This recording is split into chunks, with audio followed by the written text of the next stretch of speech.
Hello everyone, this is doctor Jeevesh Yadav. तो CRAB के लिए अपन लोग 2026 के लिए मोस्ट इंपॉर्टेंट 70 टॉपिक यहाँ पे डिस्कस कर रहे थे और इसी सीरीज़ को कंटिन्यू करते हुए आज के क्लास में हम लोग टॉपिक नंबर 20 के विषय में बात करेंगे। स्टार्ट करते हैं तो आज का लेक्चर। तो ये है पांडु चिकित्सा, बहुत ही इंपॉर्टेंट टॉपिक है ये। तो पांडु चिकित्सा के विषय में क्या बताया गया है, तो पांडु चिकित्सा के अंतर्गत सबसे पहले जिस रोग में रोगी की त्वचा का वर्ण श्वेत पित्त या पांडु हो जाता है उसे पांडु रोग कहा जाता है। तो जिस रोग में रोगी की त्वचा का जो वर्ण है वो श्वेत पित्त पांडु हो जाता है उसे पांडु रोग कहते हैं। पांडु वर्णतः जो है रक्त अल्पता का सूचक है।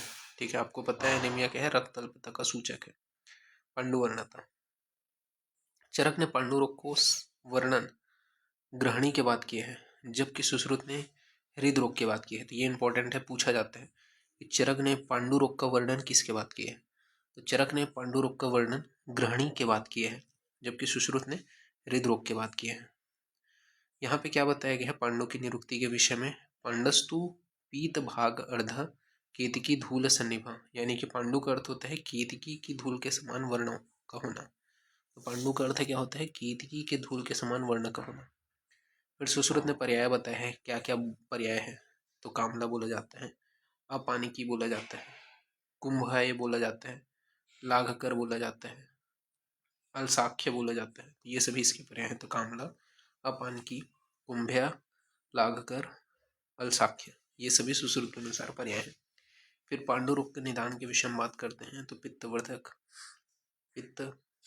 विदाही आहार विहार का सेवन करने के कारण, दिवस्वप्न के कारण, व्यायाम के कारण, मैथुन के कारण, वेग विधारण के कारण, भय तथा चिंता के कारण, ये सभी क्या है इसके निदान बताए गए हैं। तो ये चीज़ आपको ध्यान में रखना है कि क्या क्या जो है निदान बताए गए हैं। तो आपका पित्तवर्धक विदाही आहार विहार, दिवस्वप्न, व्यायाम, मैथुन, वेग विधारण, भय तथा चिंता। दोष के विषय में बात करें तो दोष में यहाँ पे बताया गया है त्रिदोष विशेषतः पित्त, यानी कि प्रमुख रूप से त्रिदोष होते हैं। ठीक है, जिसमें विशेष रूप से पित्त होता है। इसमें भी कौन सा पित्त है, तो साधक पित्त के विषय में बताया गया है कि समुदीर्यण यद पित्तम हृदयम समावस्थितम। ठीक है, तो जो है आपका समुदीर्यण यद पित्तम हृदयम समावस्थित है। तो ये चीज साधक पित्त के लिए बोला गया है, ये विशेष रूप से ध्यान में रखना। दुष्य के विषय में बात कर लेते हैं। तो दुष्य में आपका क्या क्या है, तो आपका त्वचा हो गया, रक्त हो गया, मांस हो गया, ये आपके दुष्य हैं। तो इसमें आपका बताया गया है प्रदुष्य कफवात अश्रिक त्वक माशानी करोति तत्। ठीक है, ये दुष्य है। सुश्रुत ने रक्तवश बताया है। पांडु के भेद के विषय में बात करें तो 5 भेद बताए हैं। ठीक है, चरक ने वातज, पित्तज, कफज, सन्निपातज, मृतिका भक्षण जन्य पांडु। तो कितने भेद बताए हैं आचार्य चरक ने, वातज, पित्तज, कफज, सन्निपातज और मृतिका भक्षण जन्य पांडु। जबकि सुश्रुत ने 4 भेद बताए हैं। कौन से, वातज, पित्तज, कफज और त्रिदोषज। सुश्रुत के अनुसार कितने भेद हैं, 4 भेद हैं, वातज, पित्तज, कफज और त्रिदोषज। हरित ने 8 भेद बताए हैं, वातज, पित्तज, कफज, त्रिदोषज, मृतिका भक्षण जन्य, कामला, कुंभ कामला और हलिमक। तो हरित ने 8 भेद बताए हैं, वातज, पित्तज, कफज, त्रिदोषज, मृतिका भक्षण जन्य, कामला, कुंभ कामला और हलिमक। तो ये आपको ध्यान में रखना है। और नेक्स्ट अपन बात करते हैं पांडु रोग के पूर्व रूप के विषय में। तो पांडु रोग के पूर्व रूप के विषय में यहाँ पे बताया गया है, तस्यम लिंगम भविष्यत हृदय स्पंदम रोक्षम स्वेदा भाव श्रमस्तथा। ठीक है, तो पांडु के जो पूर्व रूप है उसके अंतर्गत क्या है, सबसे पहले है आपका हृदय स्पंदन, हृदय स्पंदन। ठीक है, इसके अलावा रुक्षता की उत्पत्ति होना, स्वेद का अभाव हो जाना, श्रमस्तथा यानी कि शरीर में थकावट होना, ये सभी पांडु रोग के पूर्व रूप में देखने को मिलते हैं। तो क्या है, हृदय स्पंदन, रुक्षता, स्वेदाभाव यानी कि पसीने का ना आना, शरीर में थकावट, ये सभी क्या है पांडु रोग के पूर्व रूप है। फिर पांडु रोग की संप्राप्ति के विषय में बात करें तो पांडु रोग की संप्राप्ति यहाँ पे बताया गया है, सो अल्प रक्तो अल्प मेदस्को निसार शिथिल इंद्रिया विवर्ण भजे। ठीक है, तो क्या होता है, रक्त की अल्पता हो जाती है, मेद की अल्पता हो जाती है, शरीर जो है वो निसार हो जाता है, इंद्रियां शिथिल हो जाती है तथा शरीर में विवर्णता की उत्पत्ति होती है। ये क्या है, पांडु रोग की संप्राप्ति के अंतर्गत ये प्रमुख लक्षण आपको देखने को मिलेगा, ये आपको याद रखना है। बात करें पांडु रोग के लक्षण, तो त्वचा का वर्ण श्वेत वर्ण का हो जाना, रक्त केलपता का हो जाना, ठीक है। तो त्वचा का वर्ण श्वेत वर्ण का हो जाना, रक्त केलपता का हो जाना, निसार्था का हो जाना, शिथिल इंद्रियां हो जाना, ठीक है। इंद्रियां क्या है, शिथिल व दुर्बल हो जाती हैं, ये आपको देखने को मिलेगा। कर्ण छवेण, कर्ण छवेण यानी कि यह जो है आपको देखने को मिलेगा, तो ये चीज़ याद रखना। सर्व कर्ण छवीण हतनला, तो सर्व कर्ण छवीण हतनला, कर्ण छवेण जो है वो ग्रहणी का पूर्व रूप में भी देखने को मिलता है, और यहाँ पे आपका पांडु के लक्षणों के अंतर्गत भी देखने को मिलता है कर्ण छवेण, तो ये चीज़ ध्यान रखना, ठीक है। ग्रहणी में पूर्व रूप में और पांडु के लक्षणों में यहाँ पे कर्ण छवेण बताया गया। अक्षिकूट शोथ, अक्षिकूट में शोथ बताया गया है, तो यहाँ पे बताया गया है सून अक्षिकूटे हरित शीलो शीर्णलोम हत प्रभा, ठीक है। तो ये जो है आपको प्रमुख रूप से देखने को मिलेगा अक्षिकूट में शोथ। इसके अलावा यहाँ पे कफत जो सिरो रोग है उसमें भी आपको सून अक्षिकूट वदनस्य ये लक्षण देखने को मिलता है, तो ये याद रखना। सून अक्षिकूट हरित शीर्ण लोमहत प्रभा ये जो है किसका है, पांडु का लक्षण है, जबकि सून अक्षिकूट वदनस्य ये जो है कफत सिर रोग का लक्षण है, तो ये यहाँ पे आपको ध्यान में रखना है। फिर शिशिरे द्वेषी, शिशिरे द्वेषी, शिशिर जो ठंडी चीजें हैं उनसे द्वेष करना, कोपन होना, शिशिरे द्वेषी, निद्रालु का होना, बहुत ज़्यादा निद्रा का आना, स्टीवन का आना, बहुत कम बात करना, ये सभी जो है पांडु रोग के लक्षणों के अंतर्गत देखने को मिलते हैं। अम्ल शिशिर प्राति, अम्ल तथा शिशिर जो चीज़ है, ठंडे चीज़ है, उनकी इच्छा का होना, ये रक्तक्षय का लक्षण है, ठीक है। तो ये चीज़ याद रखना, अम्ल शिशिर प्राति आएगा तो ये रक्तक्षय का लक्षण है, जबकि शिशिरे द्वेषी कोप, शिशिरे द्वेषी निद्रालु ये जो है आपका पांडु का लक्षण है। इसके अलावा मुख माधुर्यता, तो मुख में मधुरता का होना, तो मुख माधुर्यता किस में देखने को मिलता है, तो आपका मुख माधुर्यता जो है वो आपका कफज ज्वर में, कफज पांडु में कफज आरोचक का लक्षण है, तो ये चीज़ याद रखना कि मुख माधुर्यता कफज ज्वर, कफज पांडु और कफज आरोचक का लक्षण है। फिर मृतिका भक्षण जन्य पांडु के विषय में बताया गया है, तो क्या बोला गया मृतिका भक्षण जन्य पांडु में, तो मृतिकादनशीलस्य कुप्यन्तो तमुमलः कषाय मारुता पित्त मूषरा मधुरकफा पांडुरोगे करोत्याशु बलवर्ण अग्निनाशनम सून गंड अक्षिकूट भ्रू सूनपान भीमेहना कृमिकोष्ठ अति सारियेत मल अश्रिक कफान्विता, यानी कि क्या होता है मृतिका भक्षण जन्य पांडु में, गंड प्रदेश में, अक्षिकूट में, भ्रू में, नाभि में, मेह में शूल की उत्पत्ति होती है, कृमि कोष्ठ हो जाते हैं तथा मल के साथ में कफ मिश्रित रक्त का आना, ये सभी क्या है पांडु रोग के मृतिका भक्षण जन्य जो पांडु है उसका लक्षण है, तो ये चीज़ ध्यान में रखना। गंड प्रदेश में, अक्षिकूट में, भ्रू में, नाभि में, मेह में शूल का होना, कृमि कोष्ठ का होना, मल के साथ कफ मिश्रित रक्त का आना। असाध्य लक्षण के विषय में बात करें तो असाध्य लक्षण यहाँ पे आपका क्या बताया गया है, तो पांडु रोग चिरोत उत्पन्न खरी भूतेन सीधेत, अर्थात बोला गया है कि पुराना या शोथ युक्त जो पांडु होता है वो क्या है असाध्य होता है, तो ये आपको ध्यान में रखना है। फिर पांडु के चिकित्सा सूत्र के विषय में बात कर लेते हैं, तो चिकित्सा सूत्र में क्या बताया गया, तो तत्र पांडु वाम्यामी स्निग्धस्त तीक्ष्ण ऊर्ध अनुलोमिके संशोधे मृदुवितस्य कामली तु विरेचनम तभ्य संशुद्ध कोष्ठाभ्य पथ्या अन्नानि दापयेत, यानी कि पांडु रोग में सर्वप्रथम स्नेहन कराना है, ठीक है। तो स्नेहन कैसे कराएंगे, तो तीक्ष्ण वमन तथा विरेचन के द्वारा संशोधन कराएंगे, ठीक है। तो सर्वप्रथम स्नेहन कराएंगे, फिर तीक्ष्ण वमन और विरेचन के द्वारा संशोधन कराएंगे। स्नेहार्थ जो घृत है उसका प्रयोग बताया गया, तो जैसे पांडु कामला के जो रोगी है उसको पंचगव्य घृत, महातिक्त घृत और कल्याण घृत से स्नेहन कराते हैं, तो स्नेहार्थ घृत में पांडु कामला के रोगियों को पंचगव्य घृत, महातिक्त घृत और कल्याण घृत से स्नेहन कराते हैं। दाढ़िमाग्य जो घृत है तो उसके विषय में बोला गया है कि मूढ़वातेश्य सस्येत दुख प्रस्वनीनाम च बंध्यान चैव गर्भदम, ठीक है। तो ये दाढ़िम घृत के लिए बोला गया है कि मूढ़वात में, ठीक है, दुख प्रसेवनी में, बंध्या में जो दाढ़िम घृत है उसका प्रयोग करना है। इसके अलावा और क्या है, तो दरवी घृत हो गया, दंती घृत हो गया, द्राक्षा का आपका क्या हो गया घृत हो गया, पथ्य घृत हो गया, कटुकाग्य घृत हो गया, कलियक घृत हो गया, हरिद्रा आदि घृत हो गया, इनका प्रयोग करना है। विरेचन में यहाँ पे बताया गया है कि वातज पांडु में दूध और गोमूत्र में विरेचन कराते हैं। ठीक है, तो दूध और गोमूत्र से विरेचन कराते हैं। तो इसमें चरक चिकित्सा में बताया गया पैसा मूत्रयुक्तेन बहुशा केवलेन व। ठीक है, तो ये चरक चिकित्सा। पैतृक पांडु में त्रिविध चूर्ण व दूध से विरेचन कराते हैं। तो पैतृक पांडु में त्रिविध चूर्ण व दूध से कराते हैं।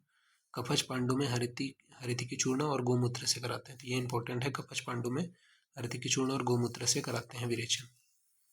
फिर गोमूत्र का जो प्रयोग है वो बताया गया है कि क्षीर मूत्रे पीबते पक्ष गव्य महिष में व पांडुर गोमूत्र युक्ते व सप्त सप्ताहे त्रिफला रसायनम।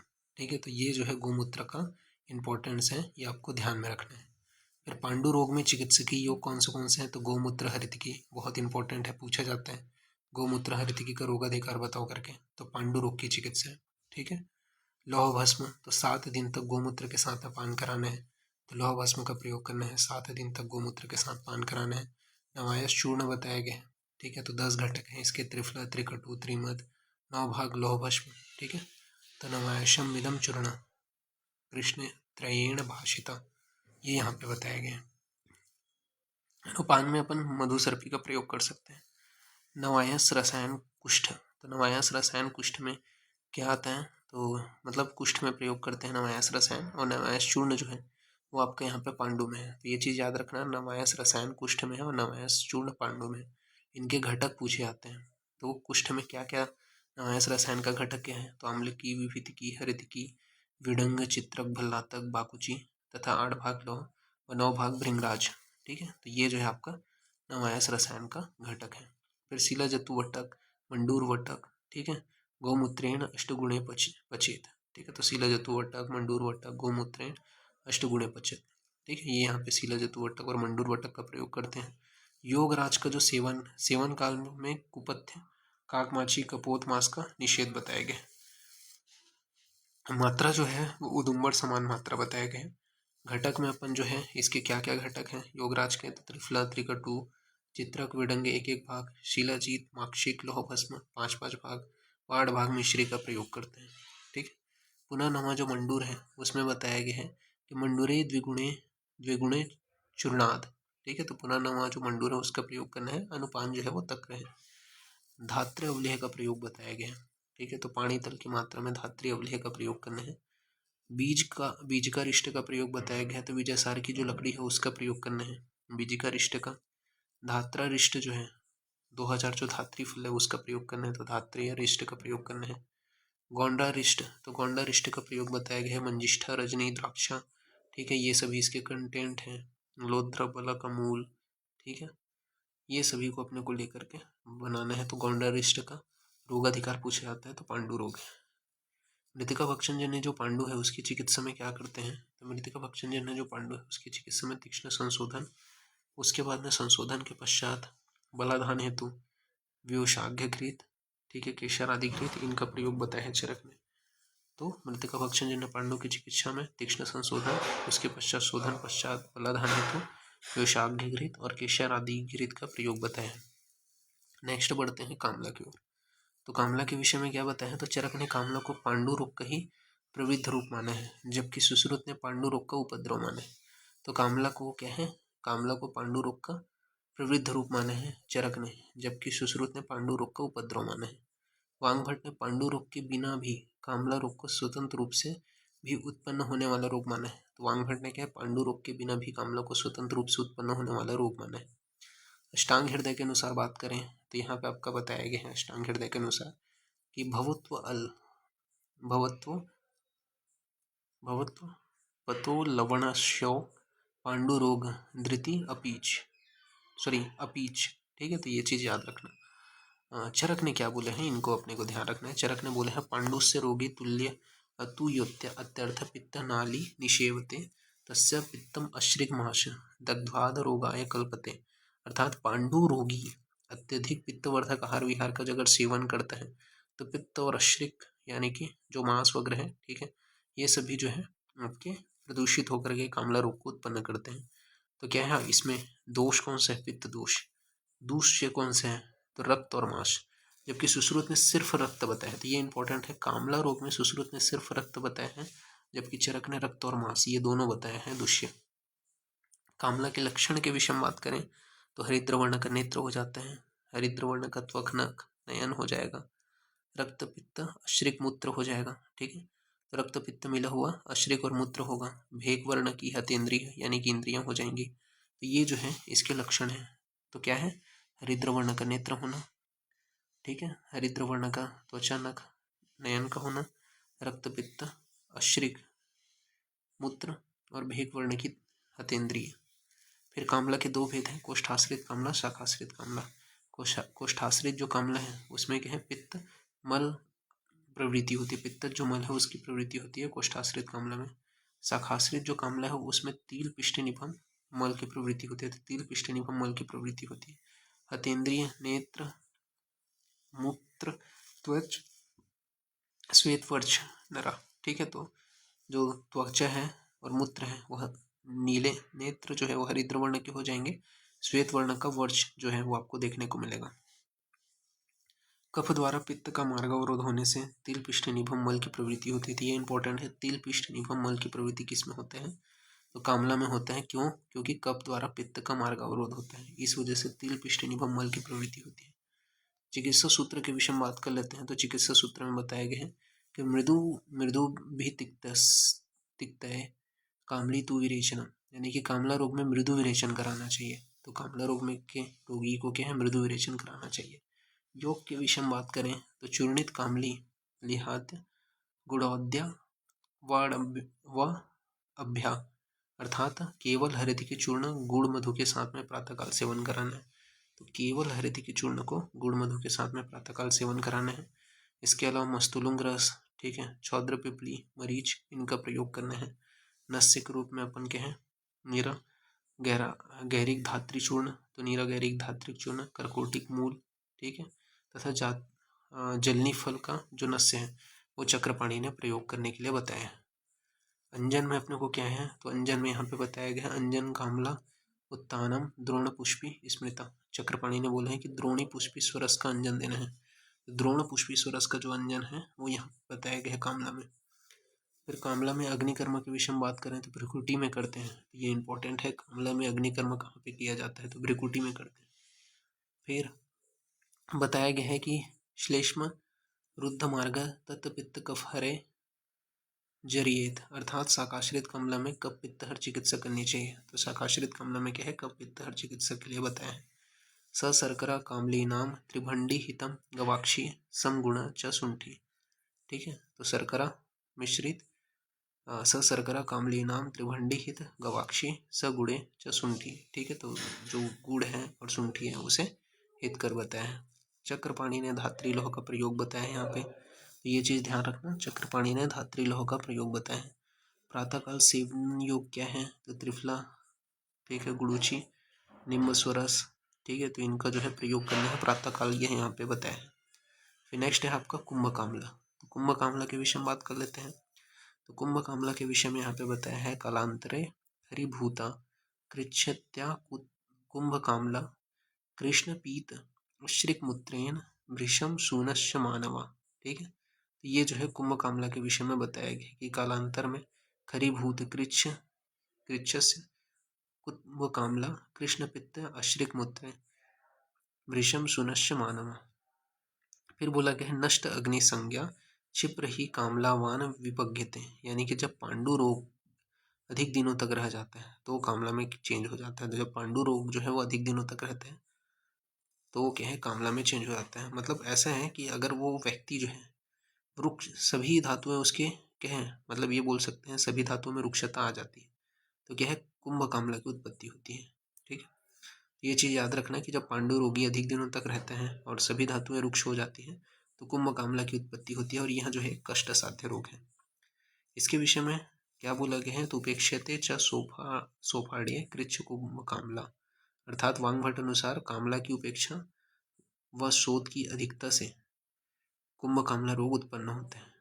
ठीक है, सुश्रुत ने कुंभ कामला में कुंभ कामला को कुंभांस कहा है। ठीक है, कुंभांस कहा है कुंभ कामला को सुश्रुत ने। महान शोथ एवं पर्व भेद, ये दो इसके लक्षण हैं। ठीक है, तो महान शोथ और पर्व भेद ये इसके दो लक्षण हैं। कुंभाद पर्याय ये पांडुक है, तो कुंभ द्वय पर्याय ये क्या है, पांडुक है।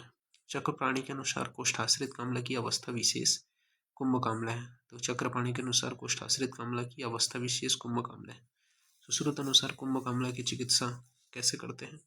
तो सुश्रुत अनुसार लौह किट्ट का प्रयोग करते हैं। क्या क्या? तो लौह किट्ट का प्रयोग करेंगे। इसके अलावा जो अक्षकाष्ठ दग्ध मंडू का प्रयोग करेंगे, तो अक्षकाष्ठ दग्ध मंडू का प्रयोग करेंगे। सेंधव मंडूर का प्रयोग करना है, तो सेंधव मंडूर का प्रयोग करना है। स्वर्णमाक्षिक शिलाजतु का सेवन गोमूत्र से करना है, तो स्वर्णमाक्षिक शिलाजतु का सेवन गोमूत्र के साथ करना है। तो ये क्या है? सुश्रुत अनुसार कुंभ कामला की चिकित्सा है। फिर वांग अनुसार कुंभ कामला की चिकित्सा में क्या बताया गया है? तो यहाँ पे बोला गया है कि गोमूत्र शिलाजतु या गोमूत्र के साथ में स्वर्णमाक्षिक को 1 मास तक पिलाते हैं। तो गोमूत्र शिलाजतु या गोमूत्र के साथ में स्वर्णमाक्षिक को 1 मास तक पिलाते हैं। हलीमक के विषय में बताया गया है कि हलीमक छोटा सा पॉइंट है इंपॉर्टेंट, वो देख लेते हैं। तो हलीमक के विषय में बताया गया है कि जीर्ण शाखाश्रित कामला की उपेक्षा से हलीमक रोग उत्पन्न होता है। यानी कि जीर्ण जो शाखाश्रित कामला है उसकी आप उपेक्षा कर देते हो तो हलीमक रोग की उत्पत्ति होती है। हलीमक जो होता है वात पित्त प्रधान रोग है। हलीमक क्या है? वात पित्त प्रधान रोग है। चरक ने हलीमक को महाव्याधि की संज्ञा दी है। तो ये पूछा जाता है कि चरक ने महाव्याधि की संज्ञा किसको दी है? तो हलीमक को दी है। जबकि वांग भट्ट ने हलीमक को लोढ़ या अल्सक की संज्ञा दी है। तो ये है इंपॉर्टेंट, लोढ़र या अल्सक की संज्ञा वांग भट्ट ने किसे दी है? हलीमक को दी है। अष्टांगहृदय ने ये बोला है तंद्रा बल अनल भ्रंशो लोढ़ व हलीमक लोढ़रम तम हलीमका अल्सक चेती शशनी। ठीक है, तो ये चीज याद रखना। इसका लक्षण क्या है हलीमक का, वो अपन देख लेते हैं। तो यदा तो पांडव वर्ण श्याद हरित श्याव पीत का, यानी कि शरीर का जो वर्ण है वो हरित श्याव पित्त वर्ण का हो जाएगा। हलीमक में क्या होता है? हरित श्याव पित्त वर्ण का हो जाता है। सुश्रुत ने हरित पित्त नील बताया है। इसके अलावा बल उत्साह का क्षय हो जाता है, तो बल उत्साह का क्षय हो जाता है, तंद्रा की उत्पत्ति होती है, अग्निमंद हो जाती है, मृदु ज्वर की उत्पत्ति होती है। साथ ही साथ स्त्रियों में अनुराग का भाव हो जाता है, तो हर्ष का भाव हो जाएगा। ठीक है, श्वास तृष्णा की उत्पत्ति होगी। ठीक है, अरुचि की उत्पत्ति होगी, भ्रम की उत्पत्ति होगी। तो ये सभी हलीमक का लक्षण है। ठीक है, ये चीज याद रखना। चरक ने क्या बोला है? तो हलिमिकम तदा तस्या विद्यात नील पित्तता। चिकित्सा में क्या करना है? तो चिकित्सा में बताया गया है कि गुड़ुची स्वरस क्षीर साधित महिष घृत का प्रयोग करना है। तो गुड़ुची स्वरस क्षीर साधित महिष घृत का प्रयोग करना है। अभ्यलोह द्राक्षलोह इनका प्रयोग करना है। ये अपना क्षीर वस्ती और अनुवासन वस्ती का प्रयोग करना है। तो ये यहाँ पे बताया गया है। फिर पानी के विषय में इंपॉर्टेंट पॉइंट देख लेते हैं। तो पानी के विषय में बताया गया है चक्रपाणी व डलहन के अनुसार कि ज्वर व अतिसार तथा पित्त शरीर नेत्र पांडु से लक्षण हो तो उसे पानी कहते। तो जब क्या है? ज्वर व अतिसार तथा पित्त शरीर नेत्र पांडु से, नेत्र जो है वो पांडु जैसे लक्षणों से दिखाई देते हैं तो उसे पानी कहते हैं।